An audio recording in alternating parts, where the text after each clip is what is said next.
কে? এসো এসো, ভালো আছো? চিনতে পারো? তুমি যে খোকা, তোমায় আর চিনতে পারবো না? আমাদের চোখের সামনে মানুষ হলে, জানো, ভালো কথা, কুসুমের খোঁজ পেয়েছি গো। কোথায় কোথায়?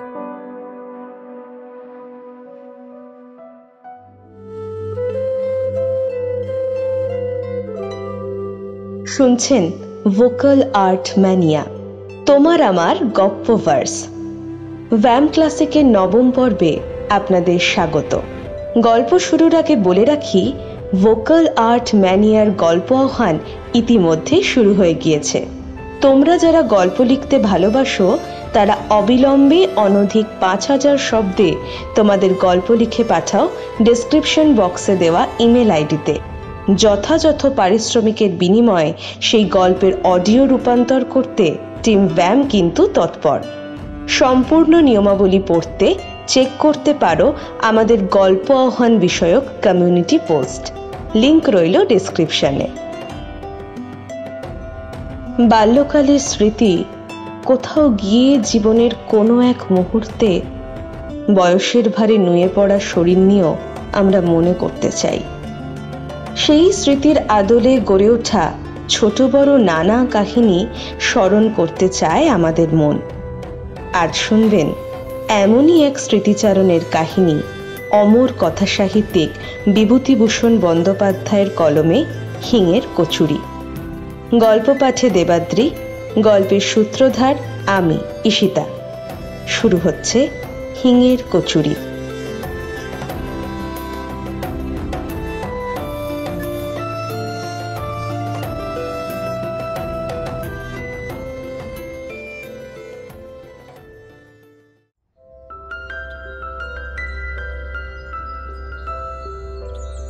আমাদের বাসা ছিল হরিবাবুর খোলার বাড়ির একটা ঘরে।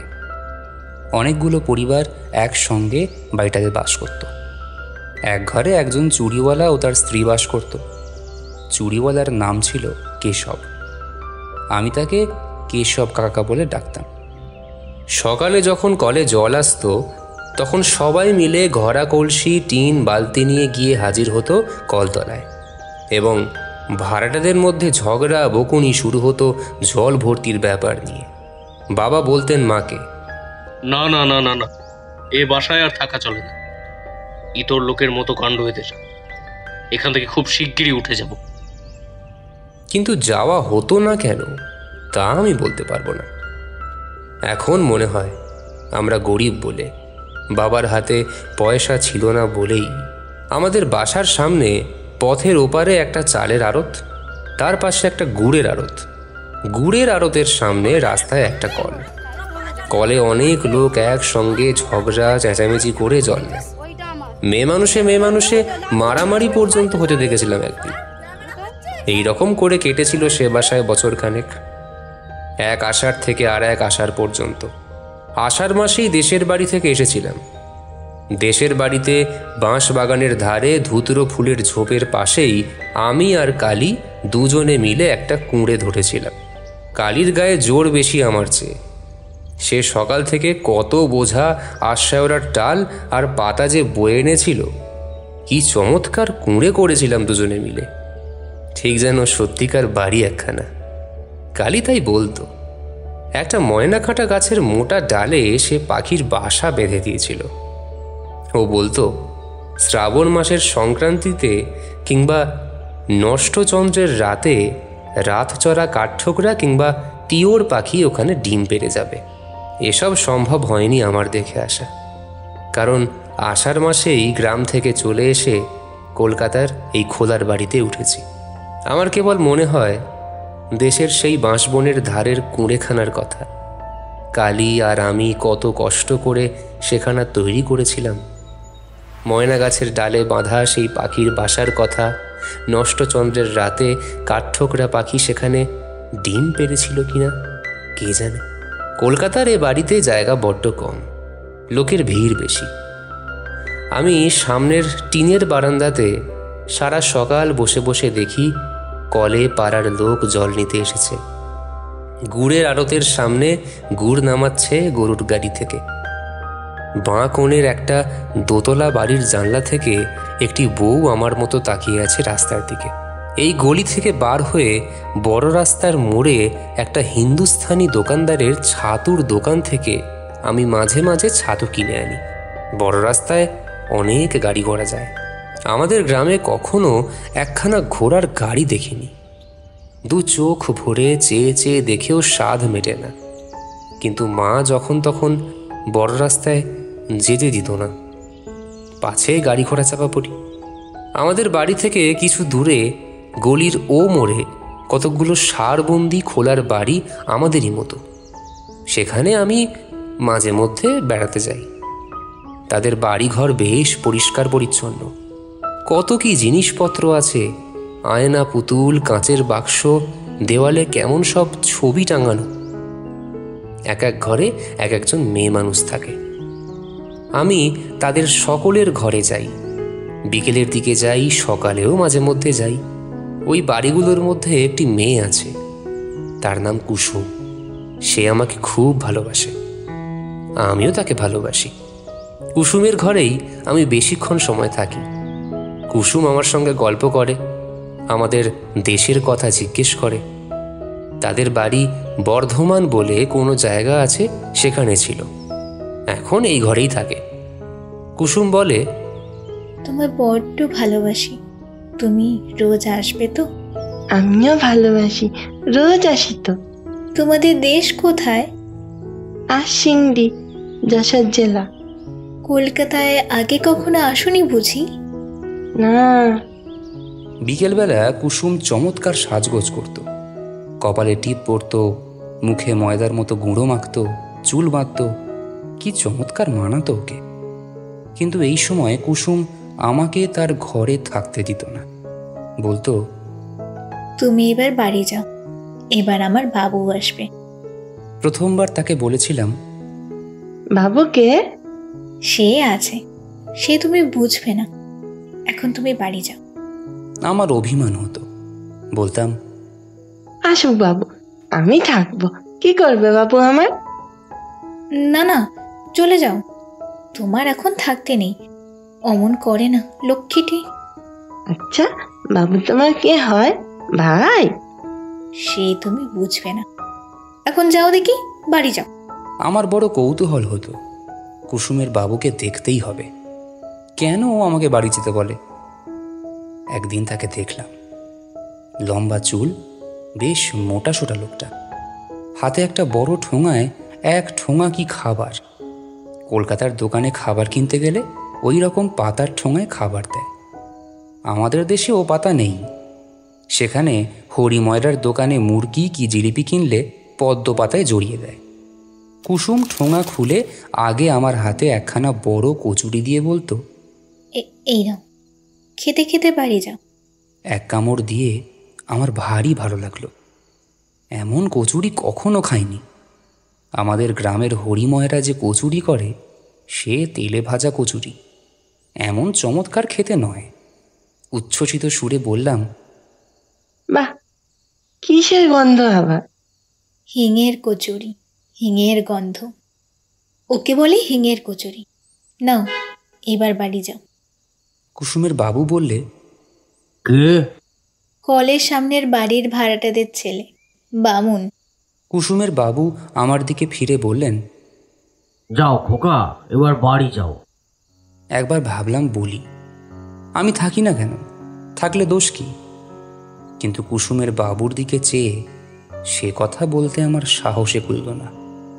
লোকটা যেন রাগী মতো, হয়তো একঘা মেরেও বসতে পারে।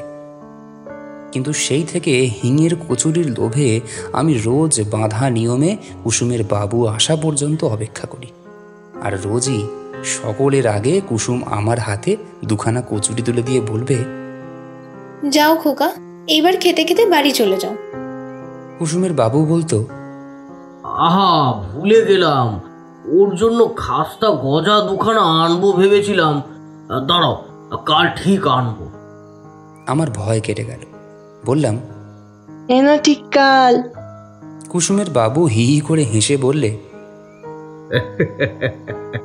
আরে বাবা, আনবো আনবো, চিন্তা করো না। এখন বাড়ি যাও খোকা। আমি এখন যাব না, থাকি না কেন? কুসুমের বাবু আমার এই কথার উত্তরে কি একটা কথা বললে। আমি তার মানে ভালো বুঝতে পারলাম না। কুসুম ওর দিকে চেয়ে রাগের সুরে বলল, যাও, ও কি কথা ছেলে মানুষের সঙ্গে। বাড়ি গিয়ে মাকে বললাম, মা, তুমি হিঙের কচুরি খাওনি? কেন? আমি খেয়েছি, এত বড় বড়। হিঙের গন্ধ যেন কেমন। কোথায় পেলি? কুসুমের বাবু এনেছিল, আমায় দিয়েছিল। পাজি ছেলে, ওখানে যেতে বারণ করেছি না? ওখানে যাবে না। কেন? কেন কথার উত্তর নেই। ওখানে যেতে নেই, ওরা ভালো লোক না। না মা, কুসুম বেশ লোক, আমাকে বড্ড ভালোবাসে। হিঙের কচুরি দেয় রোজ। আবার বলে হিঙের কচুরি? বাড়িতে পাও না কিছু? খবরদার, ওখানে যাবে না বলে দিচ্ছি। কুসুমের বাড়ি এরপরে আর দিন দুই আদৌ গেলাম না, কিন্তু থাকতে পারিনি না গিয়ে। আবার মাকে লুকিয়ে গেলাম একদিন। কুসুম বললে, তুমি আসোনি যে? মা বারণ করেছে। তবে তুমি এসো না, মা আবার বকবে। আসিনি তো দুদিন। এলে যে আবার? তোমায় খুব ভালোবাসি, তাই এলাম। ওরে আমার সোনা, তুমি না এলে আমারও ভালো লাগে না। তুমি না এলে তোমার জন্য মন কেমন করে। আমারও। কি করব, তেমন কপাল করিনি তোমার মা তোমায় পাছে বকেন, তাই ভাবছি। মাকে বলবো না, আমার মনটা যেন কেমন করে না এলে। আমি এখন যাই। সন্ধ্যের সময় এসো। ঠিক আসবো। কুসুমের সঙ্গে চুক্তি অনুযায়ী সন্ধ্যের সময় যাই। কুসুমের বাবু এসে আমায় দেখে বললে, এই যে ছোকরা, তা কদিন দেখিনি কেন? সেদিন তোমার জন্য খাস্তা গজা নিয়ে এলাম, সেটা তোমার আর অদৃষ্টে নেই। এই দাও গো, ওকে দোকানে কচুরি দাও। গজা এনো কাল। আনবো গো বামুন ঠাকুর। কলারে বামুন, কাল অমৃতি জিলেপি এসব আনবো। আচ্ছা, খেয়েছো অমৃতি? না। কাল আনবো, এসো অবশ্যি। কাউকে বলুন না কিন্তু, মা শুনলে আসতে দেবে না।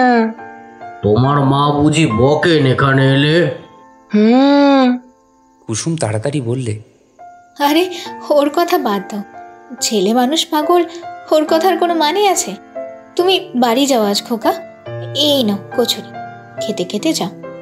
না, এখানে খেয়ে জল খেয়ে যাই, মা টের পাবে। এখানে তোমাকে জল দেব না, রাস্তার কল থেকে জল খেয়ে যাও। কুসুমের বাবু বললে, কেন? ওকে জল দেবে না কেন? কি হবে দিলে? কুসুম ঝাঁঝের সুরে বললে, তুমি থামো, বামুনের ছেলেকে হাতে করে জল দিতে পারবো নি। এই জন্মের এই শাস্তি, খাবার দিই হাতে করে, তাই যথেষ্ট। আমার মনে মনে বড় অভিমান হলো কুসুমের ওপর। কেন? আমি এতই কি খারাপ যে আমায় হাতে করে জল দেওয়া যায় না?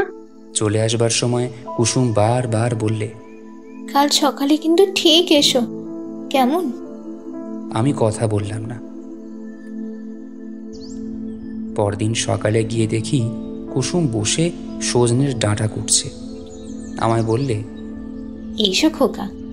তোমার সঙ্গে আরি। ও মা, সে কি কথা? কি করলাম আমি? তুমি যে বললে জল দেওয়া যায় না, আমাকে জল খেতে দিলে না কাল। এই বসো বসো খোকা, সে তুমি বুঝবে না। তুমি বামুন, তোমাকে জল আমরা দিতে পারিনি, বুঝলে? কুলের আচার করছি, খাবে? এখনো হয়নি, সবে কুল গুড় দিয়ে মেখেছি। এইভাবে কুসুমের সঙ্গে আবার ভাব হয়ে গেল।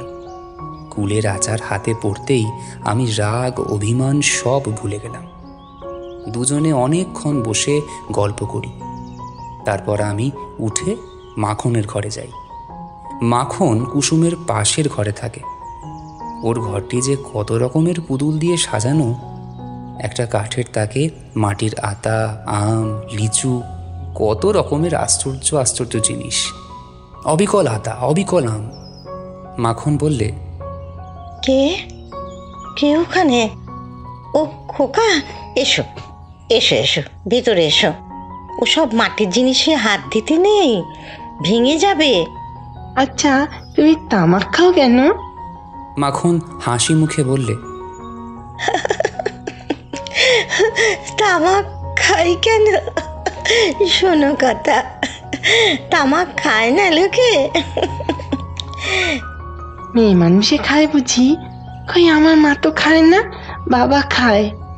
ও, তোমার মা খায় না, কিন্তু যে খায় সে খায়। কুসুমের বাবু আমার খাস্তা গজা দেবে। বটে, বেশ বেশ। তোমার বাবু কোথায়? মাখন মুখে আঁচল চাপা দিয়ে হেসে গড়িয়ে পড়ল। আমার বাবু?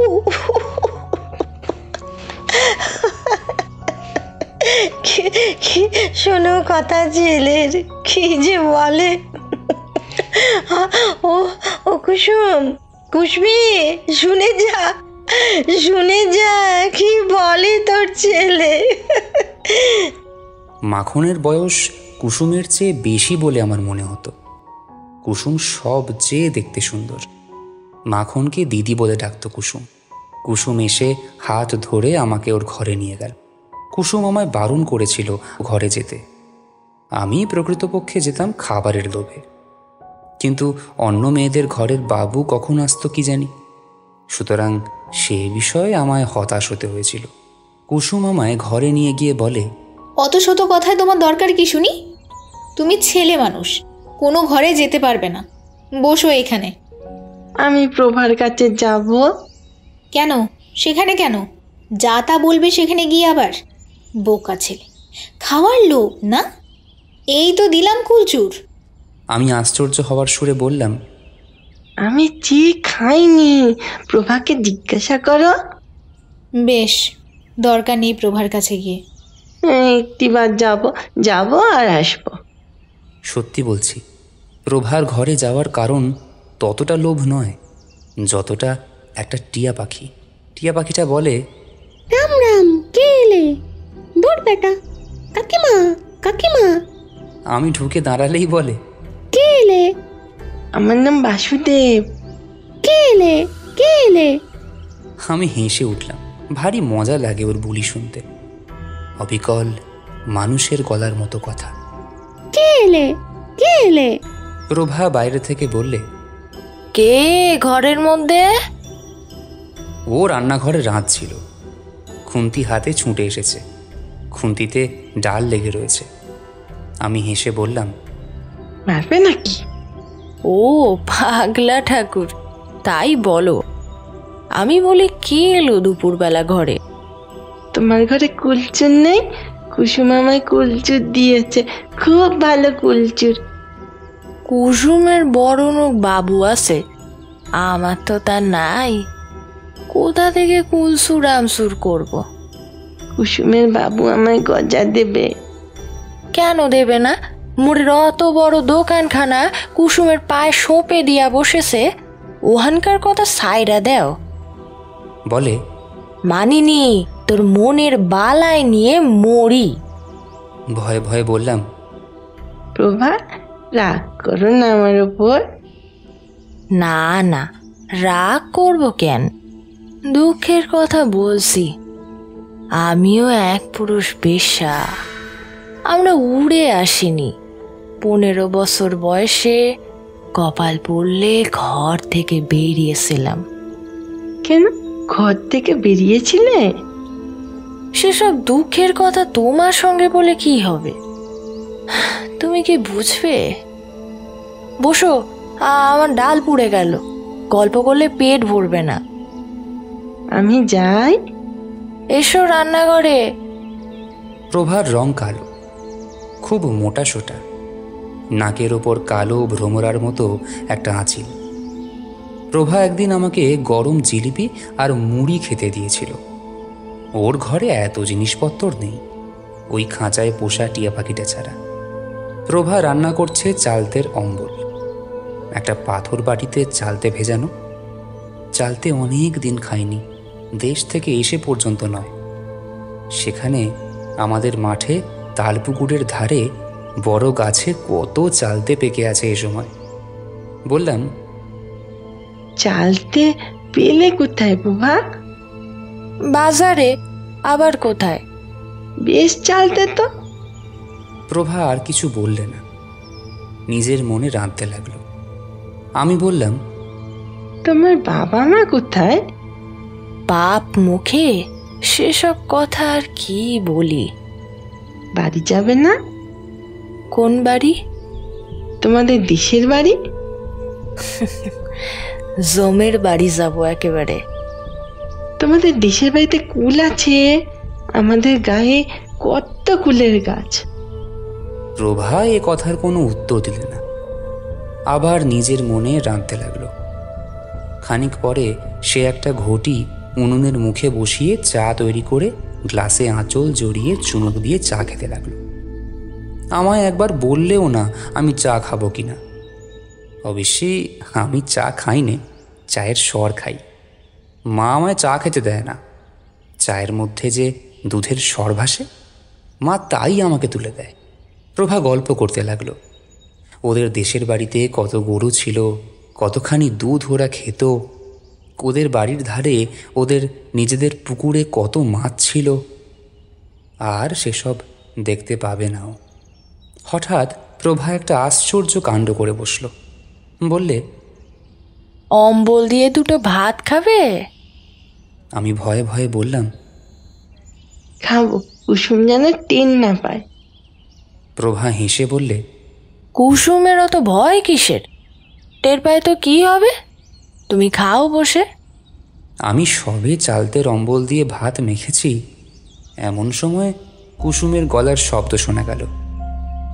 ও প্রভাদি, বামুন দেশে খোকা তোর এখানে আছে? ওকে বাড়ি পাঠিয়ে দি, কতক্ষণ এসেছে পরের ছেলে। আমি এঁটো হাতে দৌড়ে উঠে রান্নাঘরের কোণে লুকিয়ে রইলাম। প্রভা কিছু বলবার আগে কুসুম ঘরের মধ্যে ঢুকে আমাকে দেখতে পেল। বললে, ও কি, কোণে দাঁড়িয়ে কেন? লুকোনো হলো বুঝি? এ ভাত মেখেছে কে অম্বল দিয়ে? হ্যাঁ? প্রভার দিকে চেয়ে আশ্চর্য হয়ে বললে, আচ্ছা প্রভাদি, ও না হয় ছেলে মানুষ, পাগল। তোমারও কি কাণ্ডজ্ঞান হারিয়ে গেল? কি বলে তুমি ওকে ভাত খেতে দিয়েছো? প্রভা অপ্রতিভ হয়ে বললে, কেবল সালতে সালতে করছিল, তাই ভাবলাম অম্বল দিয়ে দুটো ভাত।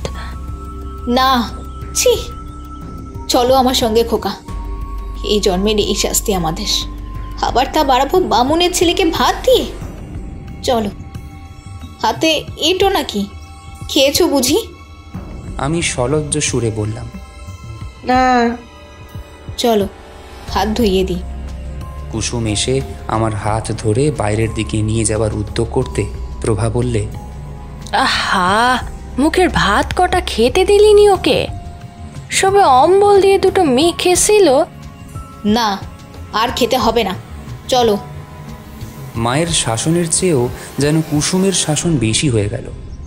মুখের ভাত ফেলেই চলে আসতে হলো। উঠোনের একপাশে নিয়ে গিয়ে আমার হাত ধুইয়ে দিতে দিতে বলল, তোমার অত খাই খাই বাই কেন খোকা? ওদের ঘরে ভাত খেতে নেই সে কথা মনে নেই তোমার? ছি ছি, ও বেলা কচুরি দেবো এখন খেতে, আর কখনো অমন খেও না। তাও বলি, এই না হয় ছেলে মানুষ, তুমি বুড়ো ধাড়ি, তুমি কি বলে বামুনের ছেলের পাতে? ছি ছি, লোভেরও বলি হারিয়ে যায়। বলা বাহুল্য, প্রভা এসব কথা শুনতে পায়নি, সে এদিকে ছিলও না। বললাম, যেন বলে দিও না। হ্যাঁ, আমি যাই তোমার মাকে বলতে, আমার তো খেয়ে দিয়ে কাজ নেই। বললে মা মারবে কিন্তু। মার খাওয়াই ভালো তোমার, তোমার নোলা জব্দ হয় তাহলে। বাড়ি ফিরতেই মা বললেন, কোথায় ছিলি? ওই মোড়ে। আর কোথাও যাসনি তো? না না। একদিন কিন্তু ধরা পড়ে গেলাম। সেদিন দোষটা ছিল কুসুমেরই। সে আমাকে বললে, চলো খোকা, বেড়াতে যাই, যাবে? বিকেল বেলা, রোদ বেশি নেই, ট্রাম লাইনের ওপারে যেতে দেখে আমি সভয়ে বললাম, মা, বড় রাস্তা পার হতে দেয় না, বারণ করেছে। চলো, আমি সঙ্গে আছি, ভয় নেই। বড় রাস্তা পার হয়ে আর কিছু দূরে একটা খোলার বস্তির মধ্যে আমরা ঢুকলাম। একটা সরু গলির দুধারে ঘরগুলো। যে বাড়িতে আমরা ঢুকলাম সেখানেও সবাই মেয়ে মানুষ, পুরুষ কেউ নেই। একজন মেয়ে বললে, আইলো কুসুমি, কতকাল পরে। বাবা, আমাদেরও কি আর নাগর নেই? তা বলে কি অমন করে ভুলে থাকতে হয় ভাই? আমার দিকে চেয়ে বললে, এ খোকা আবার কে? বেশ সুন্দর দেখতে তো। বামুনদের ছেলে, আমাদের কলিতে থাকে। আমার বড্ড নাওটা। বাহ, বসো খোকা, বসো। ও ছেলে শুধু ভাই খাই খাই, খেতে দাও, খুব খুশি। তাই তো, কি খেতে দিই? ঘরে কুলের আচার আছে। আমি অমনি কিছুমাত্র না ভেবেই বলে উঠলাম, কুলের আচার বড্ড ভালোবাসি। কুসুম মুখ ঝামটা দিয়ে বললে, তুমি কি না ভালোবাসো? খাবার জিনিস হলেই হলো। না ভাই, ওর সর্দি কাশি হয়েছে, ও সব খাবে না, থাক। আমার মনে ভয়ানক দুঃখ হলো। কুসুম খেতে দিল না কুলচুর। কখন হলো আমার সর্দি কাশি? কুলচুর আমি কত ভালোবাসি। খানিকটা সে বাড়িতে বসবার পরে আমরা অন্য একটা ঘরে গেলাম। তারাও আমাকে দেখে নানা কথা জিজ্ঞেস করতে লাগলো। বাড়ির তৈরি সুজি খেতে দিলে একখানা রেকাবি করে, তাও কুসুম আমায় খেতে দিলে না, আমার নাকি পেটের অসুখ। সন্ধ্যের খানিকটা আগে আমাকে নিয়ে কুসুম বড় রাস্তার ট্রাম লাইন পার হয়ে এবারে এলো। একখানা ট্রাম আসছিল। আমি বললাম, কুসুম দাঁড়াও, ট্রাম দেখব। সন্ধে হয়েছে, তোমার মা বকবে। আচ্ছা কুসুম, তুমি ও কথা বললে কেন? আমায় কুলচুর খেতে দিলে না, ওরা তো দিচ্ছিল। তুমি ছেলে মানুষ, কি বোঝো? কার মধ্যে কি খারাপ রোগ আছে ওসব পাড়ায়? তোমায় আমি যাত্রার হাতে খেতে দেবো? আর যাত্রার ঘরের জিনিস মুখে মুখে করলেই হলো? তোমার কি, কার মধ্যে কি রোগ আছে তুমি তা জানো? আচ্ছা কুসুম, নাগর মানে কি? কিছু না। কোথায় পেলে এ কথা? ওই যে ওরা তোমায় বলছিল। বলুক, ওসব কথা তোমার দরকার কি? বাজে ছেলে কথাকার। কুসুম আমায় বাড়ির পথে এগিয়ে দেওয়ার আগে বললে, চলো, কচুরি এতক্ষণ এনেছেও, তোমায় দিই। দাও, আমার বড্ড খিদে পেয়েছে। কোন সময়ে তোমার পেটে খিদে থাকে না বলতে পারো? তোমার মাকে যদি সামনাসামনি পাই তো জিজ্ঞেস করি, ছেলের অত নোলা কেন? নোলা আছে তো বেশ হয়েছে, কচুরি দেবে তো? চলো। গজা এনেছে? তা আমি জানি না। গজা কাল দেবে?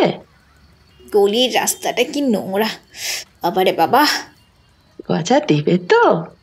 হ্যাঁ গো হ্যাঁ, এখন কচুরি নিয়ে তো রেহাই দাও আমায়। সে রাত্রে কুসুম আমায় আমাদের কলটার কাছে এগিয়ে দিয়ে চলে গেল। মার কাছে সত্যি কথা বললাম। কুসুমের বাড়ি গিয়েছিলাম, কুসুম কচুরি খেতে দিয়েছে। মা খুব বকলেন। কাল থেকে আমায় বেঁধে রাখবেন বললেন। বাবাকেও রাত্রে বলে দিলেন কথাটা। তবে বাবা সে কথায় খুব যে বেশি কান দিলেন এমন মনে হলো না। পরদিন সকালের দিকে আমার জ্বর এলো। 4-5 দিন একেবারে শয্যাগত। একজন বুড়ো ডাক্তার এসে দেখে শুনে ওষুধ দিয়ে গেল। জানালার ধারেই আমাদের তক্তপোষ পাতা।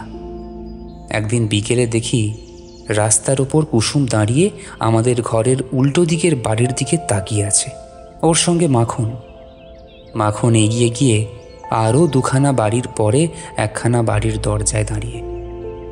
আমি ডাকলাম, ও কুসুম। কুসুম পেছনে ফিরে আমায় দেখতে পেল।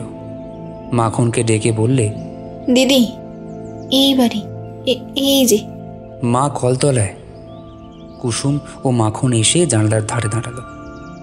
কুসুম বললে, কি হয়েছে তোমার? যাও না কেন? মাখন বললে, কুসুমি যে ভেবে ভেবে মরছে, বলে আমার বামুন খোকার কি হলো। আমি তাই বললাম, বেশ চলো দেখে আসি। বললাম, আমার জ্বর আজ 5 দিন। কুসুম বললে, তোমার মা কোথায়? কুসুম, তুমি চলে যাও। মা দেখতে পেলে আমায় আর তোমাদের ঘরে যেতে দেবে না। আমি সেরে উঠেই যাব।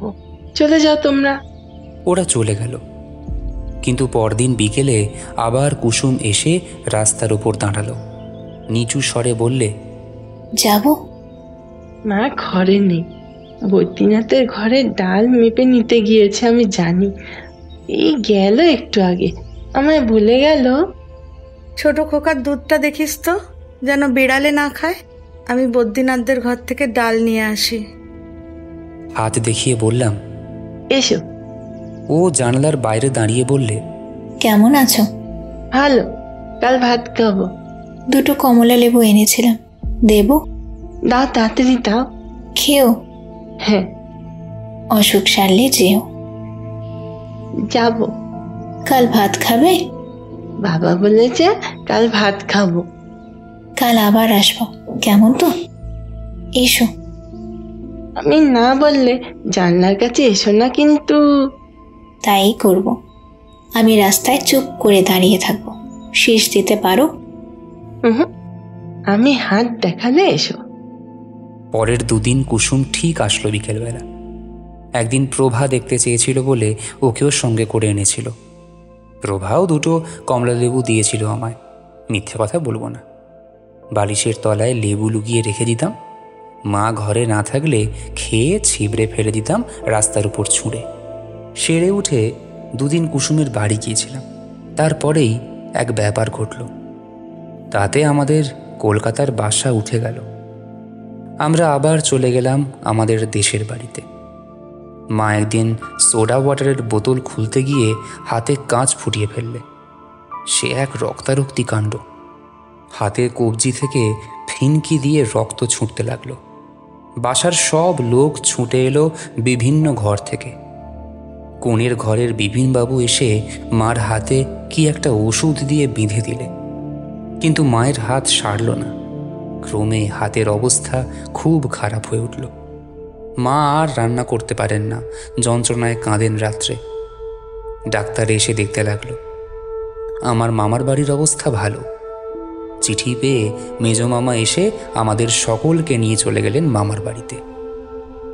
আষাঢ় মাসের শেষ, তাল 2-1টা পাকতে শুরু করেছে। মামার বাড়ির গ্রামে মস্ত বড় একটা পুকুর আছে মাঠের ধারে। তার পারে অনেক তাল গাছ। আমি বেড়াতে গিয়ে প্রথম দিনই একটা পাকা তাল কুড়িয়ে পেলাম, মনে আছে। মার হাত সেরে গেল মামার বাড়ি এসে। ভাদ্র মাসের শেষে আমরা দেশের বাড়িতে চলে এলাম। কলকাতা আর যাওয়া হলো না। বাবাও সেখানকার বাসা উঠিয়ে দেশে চলে এলেন।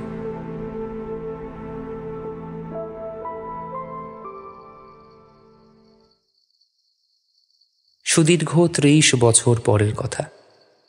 কলকাতায় মেসে থাকি, অফিসে কেরানিগিরি করি। দেশের বাড়িতে স্ত্রী পুত্র থাকে।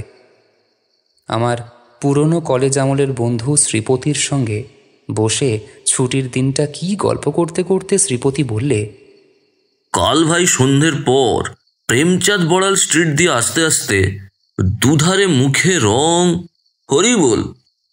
আমিও দেখেছি, ওই পথ দিয়েই তো আসি। আমি কিন্তু ওদের অন্য চোখে দেখি। ওদের আমি খুব চিনি। ওদের ঘরেই একসময় আমার যথেষ্ট যাতায়াত ছিল। আমার বন্ধু আশ্চর্য হয়ে বললে, তোমার? হ্যাঁ ভাই, আমার। মায়েরই বলছি। যা, বিশ্বাস হয় না। আচ্ছা, চলো চলো আমার সঙ্গে এক জায়গায়, প্রমাণ করে দেব। বছর 15 আগে একবার নন্দরাম সেনের গলি খুঁজে বার করে মাখনের বাড়ি যাই। কুসুম, প্রভা কেউ ছিল না।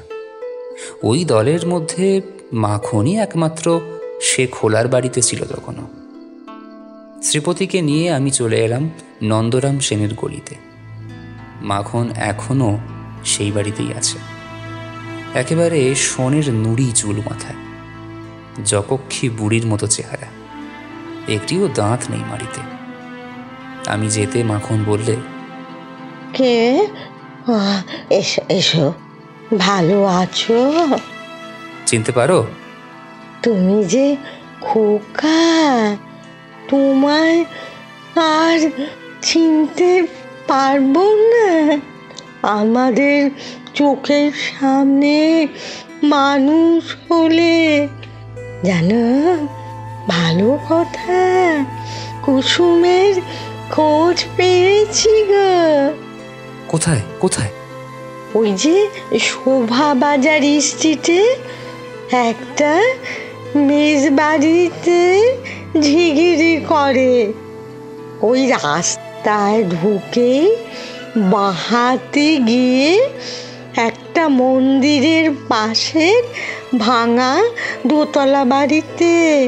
জানো, আমায় সেদিন নিয়ে গিয়েছিল মন্দিরে নীলের পুজো দিতে। হ্যাঁ, তাই তো আমায় দেখালে গো। শ্রীপতিকে নিয়ে সে মেস বাড়ি খুঁজে বার করলাম। সন্ধ্যা তখনও হয়নি। নিচে রান্নাঘরের ঠাকুরকে বললাম, তোমাদের ঝি কোথায় গেল? বাজারে গিয়েছেন বাবু, এখনই আসবে। কেন? দরকার আছে। তার নাম কুসুম তো? হ্যাঁ বাবু। একটু পরে একজন লম্বা রোগা ঝি শ্রেণীর মেয়ে মানুষ সদর দরজা দিয়ে ঢুকে রান্নাঘরের সামনে এসে দাঁড়ালো। ঠাকুর বললে, ও কুসুম, ওই বাবুরা তোমায় খুঁজছেন। আমি ঝিয়ের দিকে অবাক হয়ে চেয়ে রইলাম। বাল্যদিনের সেই সুন্দরী কুসুম এই মাখনের মতো অত বুড়ি না হলেও কুসুমও বুড়ি। বুড়ি ছাড়া তাকে আর কিছু বলা যাবে না। ওর মুখ আমার মনে ছিল। সে মুখের সঙ্গে এ বৃদ্ধার মুখের কিছুই মিল নেই। ঠাকুর না বলে দিলে একে সেই কুসুম বলে চেনবার কিছু উপায় ছিল না। কুসুমও আমার দিকে অবাক হয়ে চেয়ে বললে, আমায় খুঁজছেন আপনারা? কোত্থেকে আসছেন? মাখনের কাছ থেকে। কোন মাখন? নন্দরাম সেনের গলির মাখন বাড়ি বলি। ও, তা আমায় খুঁজছেন কেন? চলো ওদিকে, কথা আছে। চলুন, খাবার ঘরে বসবেন। খাবার ঘরে গিয়ে বললাম, কুসুম, আমায় চিনতে পারো? না বাবু। নন্দরাম সেনের গলিতে আমাদের বাসা ছিল। আমি তখন 8 বছরের ছেলে। আমার বাবা মা ছিলেন ঈশ্বর নাপিতদের বাড়ির ভাড়াটে, মনে হয়। কুসুম হেসে বললে, মনে আছে বাবু, তুমি সেই পাগলা ঠাকুর। কত বড় হয়ে গিয়েছ। মা বাবা আছেন? কেউ নেই। ছেলে পুলে কটি? 4-5টি। বসো বসো বাবা।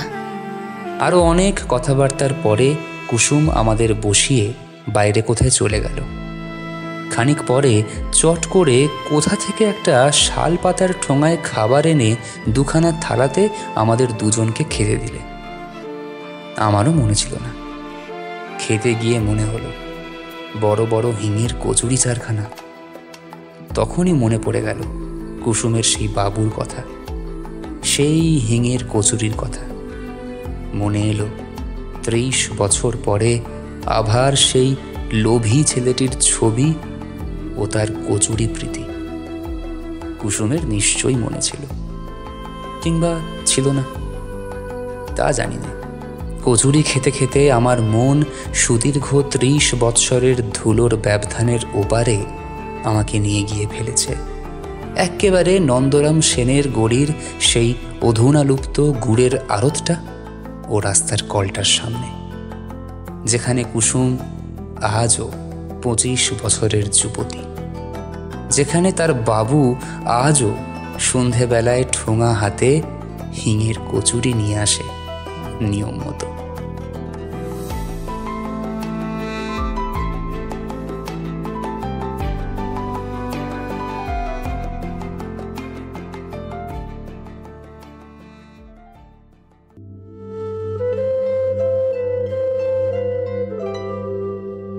এতক্ষণ শুনছিলেন হিঙের কচুরি।